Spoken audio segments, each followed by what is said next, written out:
Om Swastiastu. Baik teman-teman, kembali lagi bersama kami dalam channel Taksu Poleng.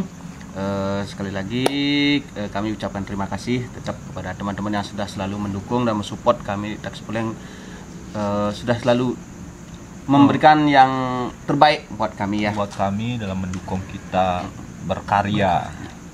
Nah, kali ini teman-teman kita akan membahas tentang fenomena-fenomena yang terjadi di belakangan ini di Indonesia, terutama sudah ada bencana alam, terutama berdiri yang paling sekarang yang baru-baru ini kan erupsinya Gunung Semeru.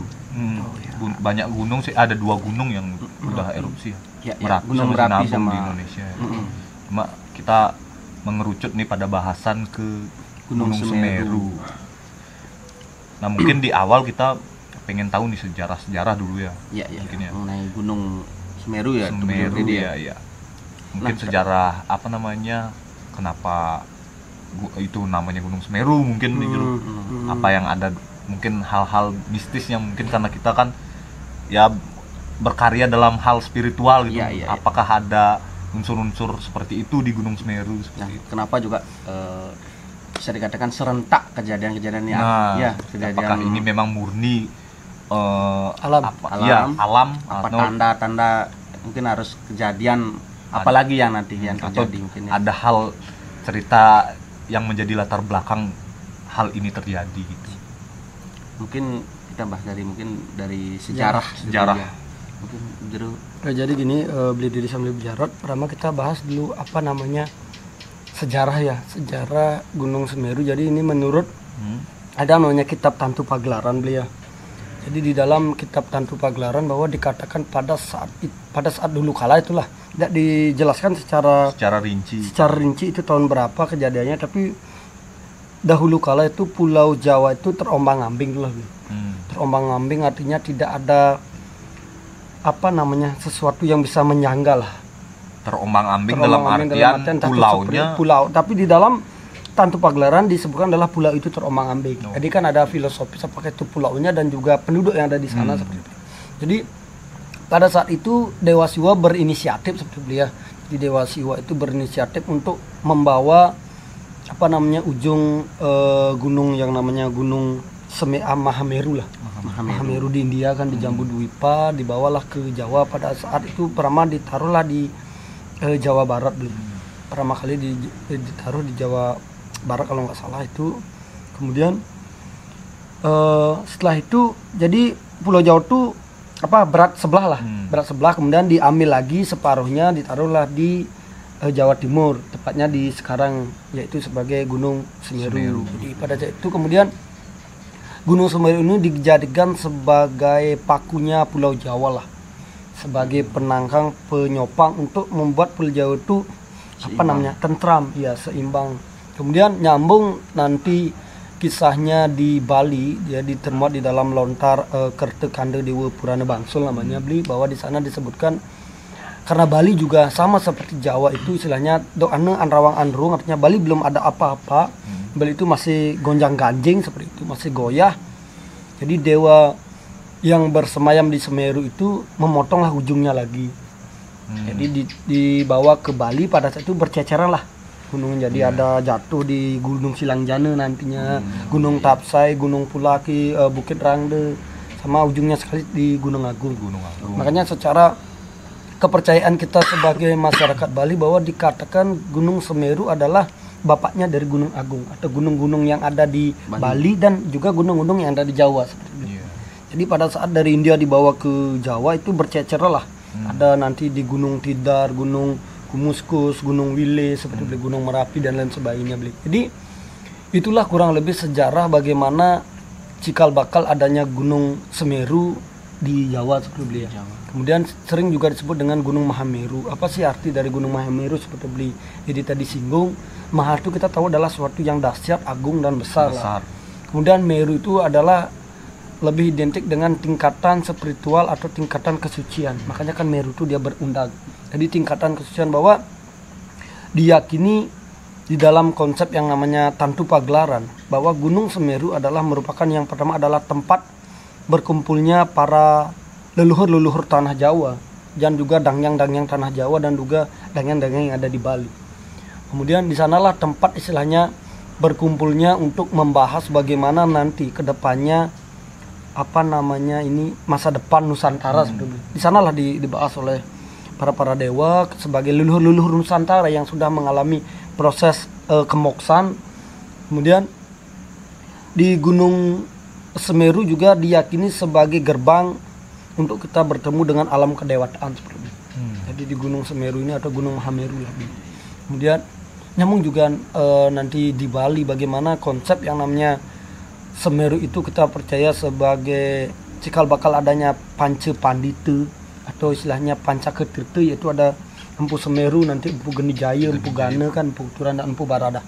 Bahwa konsepnya di dalam konsep spiritual Empu Semeru ini adalah sebagai kunci. Jadi apabila kita ingin istilahnya mencari jati diri, itu juga dibahas bagaimana kita mencari guru sejati. Jadi Empu Semeru inilah atau dikatakan sebagai dangyangnya penguasa Nusantara yang paling tua lah di tanah Nusantara seperti itu, yang akan memegang kunci kemana kita harus melangkah di saat kita hidup di Nusantara. Jadi inilah diyakini sebagai istilahnya pemimpin-pemimpin dari seluruh dangyang-dangyang yang ada di Nusantara. Seperti itu kurang lebih lah kita sejarah singkat lah bagaimana berdirinya Gunung Semeru. Dari sejarah memang sudah luar biasa sekali berdirinya tetua dulu bisa dikatakan ya. Nah, menyambung dari tadi pembahasan kita belajar. Nah, sekarang kan banyak fenomena yang terjadi di bencana alam yang terjadi di Indonesia nih. Mungkin ada kaitannya nggak yang Gunung Semeru sekarang ini sudah erupsi seperti itu?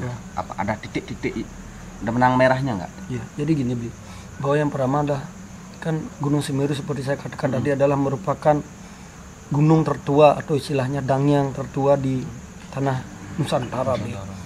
Kemudian jadi di dalam ramalan-ramalan yang itu disebut dengan Jangka Jayabaya, kemudian ramalan-ramalan Sabdo Palon, di sana kan dibahas bagaimana meletusnya Gunung Merapi dan lain sebagainya. Jadi kurang lebih adalah Gunung Semeru ini adalah memberikan isyarat.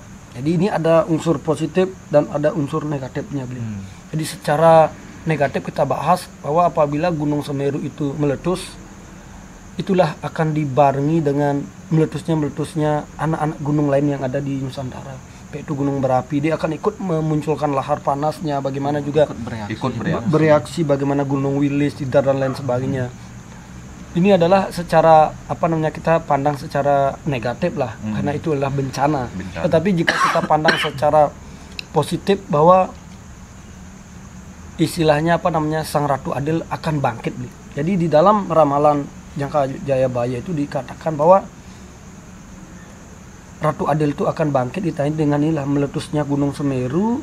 Apabila di saat Gunung Semeru sudah meletus dan juga dibarengi dengan 5 gunung yang ada di Jawa ya, Jawa, tapi itu akan sebelum istilahnya Gunung Semeru meletus, itu akan ada sesuatu fenomena besar yang terjadi di Bali.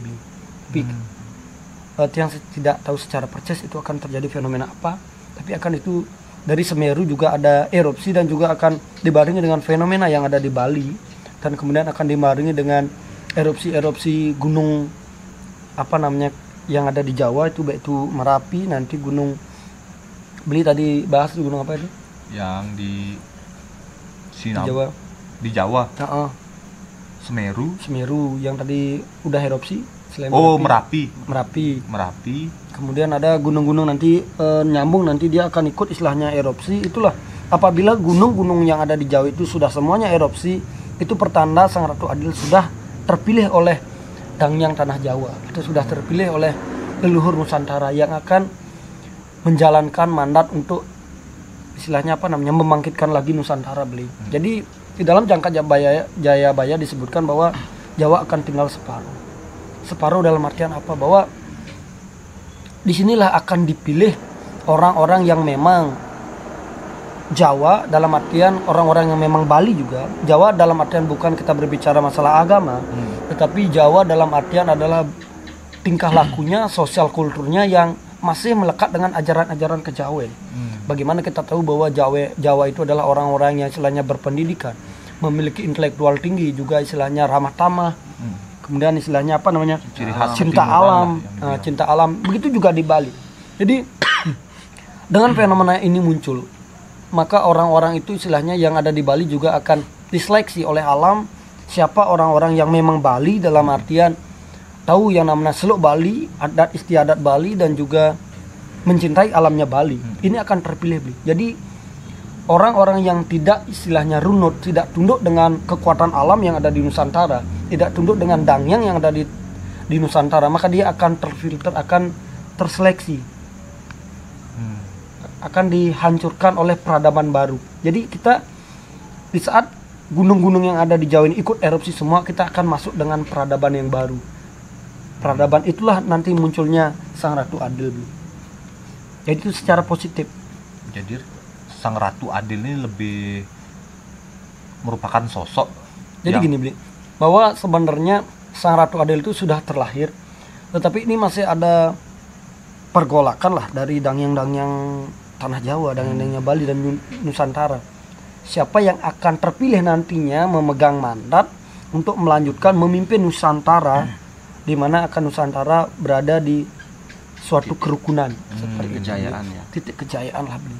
Ini sudah awalnya ada peradaban baru, dan juga kan yang terbaru ada apa namanya fenomena beringin tumbang lah. Tumbang yang menjadi 3 arah. Yang 3 arah ya. Jadi secara filosofis kita bahas bahwa fenomena sekarang adalah banyak perang saudara. Jadi beringin adalah di dalam Pancasila adalah simbol persaudaraan. Jadi persaudaraan kita sudah Tumbang. Udah ada yang ke kiri, ada yang ke kanan, ada yang ke selatan dan ke depan. Inilah kita sudah pecah. Nanti kita akan terseleksi oleh alam. Siapa yang runut, yang taat, yang tunduk dengan hukum alam yang ada di Nusantara, dialah yang akan tersisa di bumi Nusantara. Maka ini kita akan masuk di dalam peradaban baru. Jadi semua kejadian-kejadian alam yang ada sekarang ini itu mungkin ciri-ciri dari ciri untuk memfilter. Bisa dikatakan ramalan Joyo-Boyo ini. Jadi ada ramalan Jayabaya, juga ada Sabda Palondo, juga di dalam kitab Tantu Pagelaran, semua sudah dibahas. Berarti kalau misalnya kalau kita dulu di Bali kan, kalau misalnya ada bencana alam gunung itu misalnya, kan biasanya kita ngatur orang kelem gitu untuk artinya menjinakkan alam lah. Ini lebih ke konsep seperti itu apa memang murni dari ini yang memang harus terjadi gitu? Jadi ini memang harus terjadi, Bli. Perputaran alam ini akan terjadi karena kalau kita istilahnya apa namanya berkacamata dengan fenomena ke belakang sebelum hal ini, bahwa jauh sebelum itu di saat istilahnya Prabu Brawijaya V beliau ditinggalkan oleh Sabda Palom. Kemudian ada istilahnya perjanjian, bagaimana juga perjanjian antara Subakir dengan Hyang Semar. Jadi diberikan 500 tahun dalam konsep kita berbicara jangan Masehi lah. Nusantara adalah Saka, jadi hitungannya itu beda. Jadi apabila itu maka saya akan datang lagi untuk menagih janji dan akan mengembalikan lagi bagaimana agama Siwa Budi. Jadi kita berbicara agama Siwa Budi bukan kita fanatik ke Hindu, tapi ajaran Siwa Budi. Kita berbicara ajaran Siwa Budi, bukan kita berbicara dalam konsep agama. Ya. Jadi tolong disampaikan dulu. Ajaran Siwa Budi adalah ini ajaran murni Nusantara. Di sana ada Kapitaya nanti masuk, bagaimana Sunda Wiwitan yang masuk. Bahwa konsep ajaran Siwa Budi adalah Siwa itu artinya orang yang sudah memiliki intelektual tinggi. Itulah Siwa kan. Aslinya mampu menjadi kawiskitaan, mampu membuka mata ketiganya.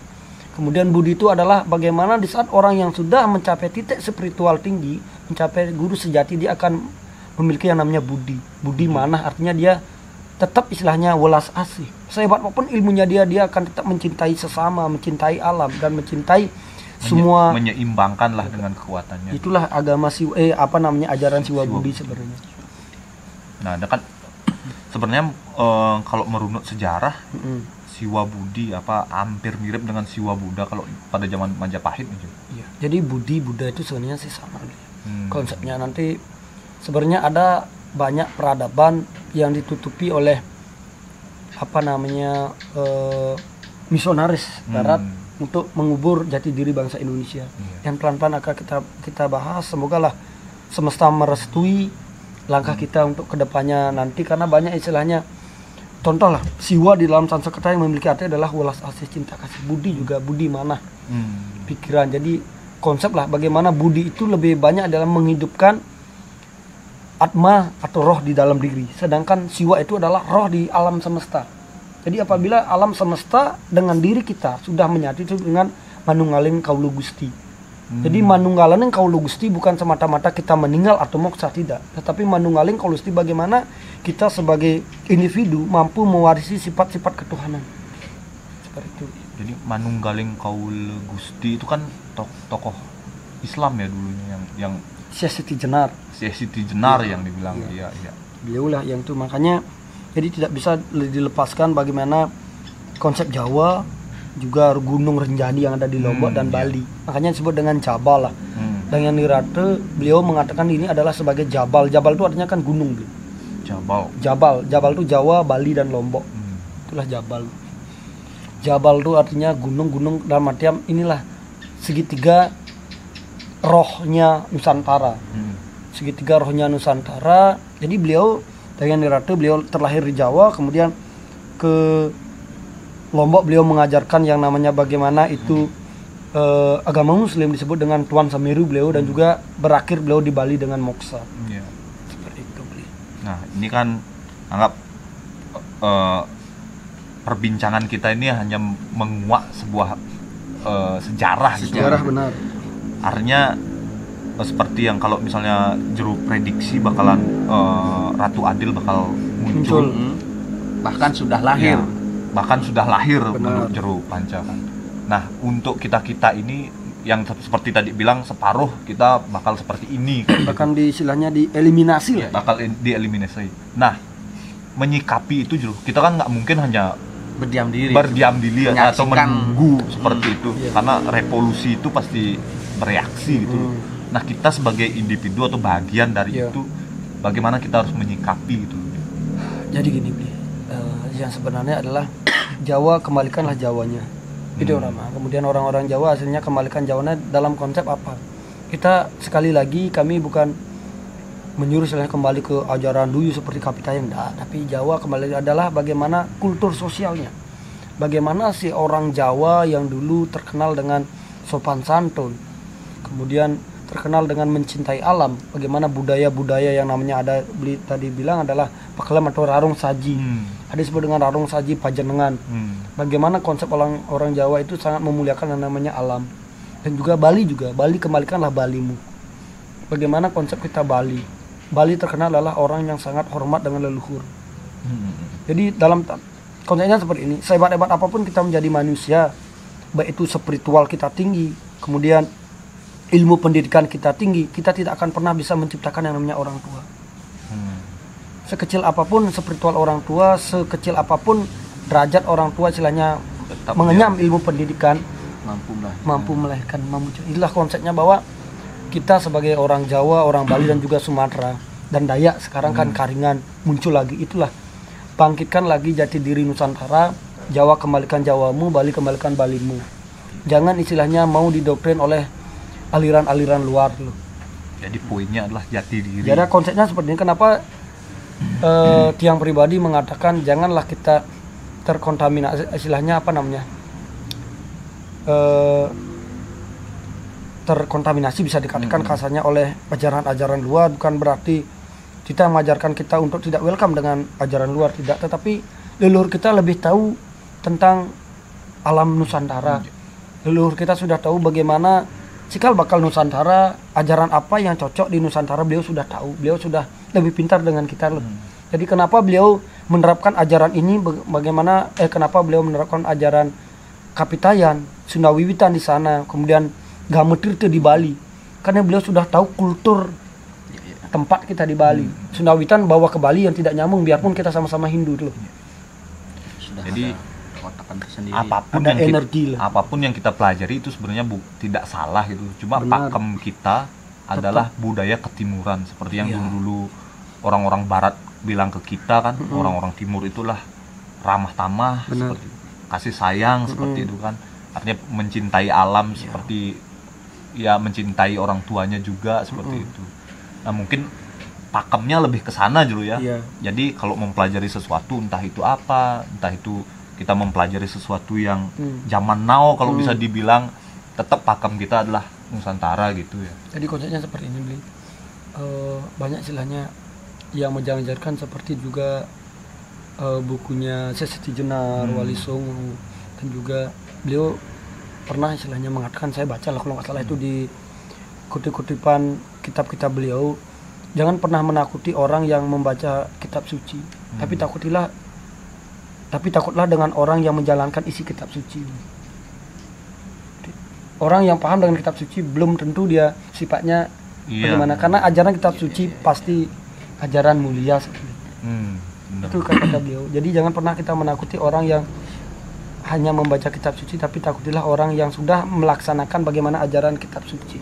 Karena orang yang menjalankan itu udah praktek gitu langsung. Inilah makanya saya mengajak teman-teman semua dimanapun berada untuk kembali ke ajaran Nusantara, karena bagaimana Nusantara itu sudah menjalankan apa itu kitab suci.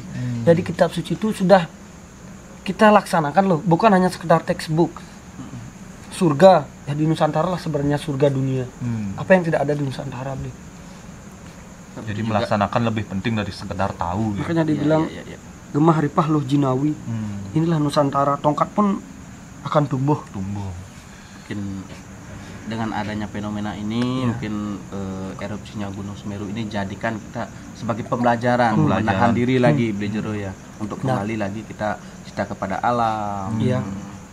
Mungkin seperti tak mungkin gunung ini kalau tidak ada akibatnya kan, penyebab sebab akibat itu kan pasti. Istilahnya apapun yang terjadi itu sudah kuasa Sang Pencipta.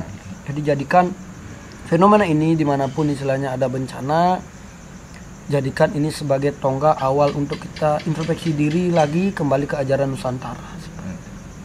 Nah ini kan dalam satu sejarah gunung ya, Gunung Semeru. Nanti gunung-gunung yang lainnya nih apakah mempunyai sejarah tersendiri atau gimana dia? Pasti mempunyai sejarah sendiri. Nah, kita akan mengawali dari Gunung Semeru, karena Gunung Semeru merupakan bapaknya gunung yang ada di Nusantara. Setelah itu kita baru akan bahas, semoga alam merestui bagaimana peradaban kehidupan yang ada di Nusantara, juga sejarah-sejarah yang ada di Nusantara. Nah, baik teman-teman, itu tadi penjelasan kita mengenai tentang sejarah dari Gunung Semeru, gitu juga kejadian fenomena yang beringin tumbang, gitu juga fenomena yang masih banyak ada yang terjadi, pesan tersembunyi di balik kejadian ini ya. Nah, benar. Tadi Jero jelaskan tadi. Nah, di sini kami bukan menakut-nakuti, sekali lagi di sini bukan memprediksi hal yang buruk nanti kedepannya terjadi. Ini berdasarkan ramalan-ramalan yang sudah kitab suci yang sudah mungkin yang kita kaji lah modelnya dari buku, dari ramalan-ramalan itu kan. Seperti Joyoboyo. Nah, teman-teman, mungkin itu saja sih pembahasan kita kali ini. Sekali lagi kami mohon maaf di sini apabila kami memiliki kesalahan berkata. Di sini sekali lagi kami bukan menggurui, bukan menakut-nakuti. Kini kami mencoba untuk membuka wawasan untuk bangkitnya Nusantara. Ingat teman-teman, like, share, dan subscribe channel kami Taksu Poleng agar kami terus bisa berkarya. Akhir kata kita tutup dengan para mesanti. Om Santi Santi Santi Om.